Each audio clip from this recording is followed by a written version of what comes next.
In his book Nausea, Jean-Paul Sartre says, "Existence comes before essence," meaning we have the freedom to forge our own selves, our own destinies, just like a sculptor shapes stone into art. Whether you agree with him or not, one thing is undeniable. We now have unprecedented access to information, making it easier than ever to learn, create, and redefine who we are. In other words, the gates that have hitherto kept us away from becoming who we want to be are in crumbles, and I sense something is brewing on the horizon. A transformation, a rebirth. An era that I would like to call as the Renaissance, derived from the Renaissance due to the possible similarities. Let me explain. If we were to remind ourselves what distinguishes the Renaissance artist from the rest, a common theme emerges. An artist that's not boxed in a sole thing, but involved in various forms of art or even science in some cases. Take figures like Michelangelo or Leonardo for instance. They weren't only painters but also sculptors, architects, inventors, poets, engineers or vice versa. You get the point. It was a radical reawakening of human potential, a challenge to dogma, and a rediscovery of the power of the individual. Today, thanks to the tools available at our fingertips, a new crop of artists is on the rise, one that echoes this Renaissance spirit. Just to paint you a picture here, beyond composing and performing music, I must also handle all the tasks that involve audio engineering, producing, graphic designing, music video production, photo shooting, lyric writing, in some instances, even programming or coding new instruments in all my albums.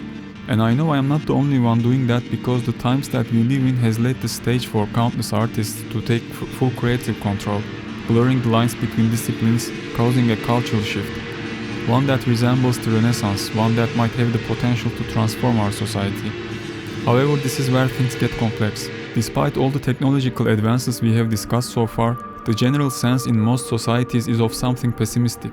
Not many people you talk to carry a cheerful optimism with them for the future, and all for the right reasons. As the double-edged sword that technology is, what we see happening today is an expanding means of governmental control, a sense of lessening of freedoms, an increasing economic inequality, and an overall financial desperation.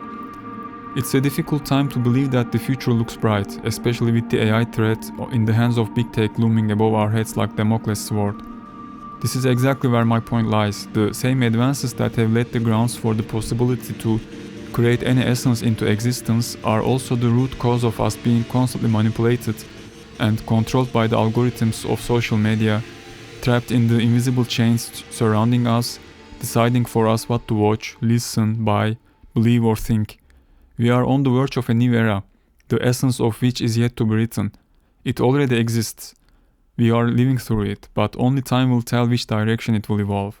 My hope, wish and what this new album stands for is, what's happening in the arts shall be the spark of a new enlightenment, rather than a world that's controlled by algorithms designed by the powers to be, to keep us enslaved in our long-lasting sleep, resembling a Matrix-like dystopian world.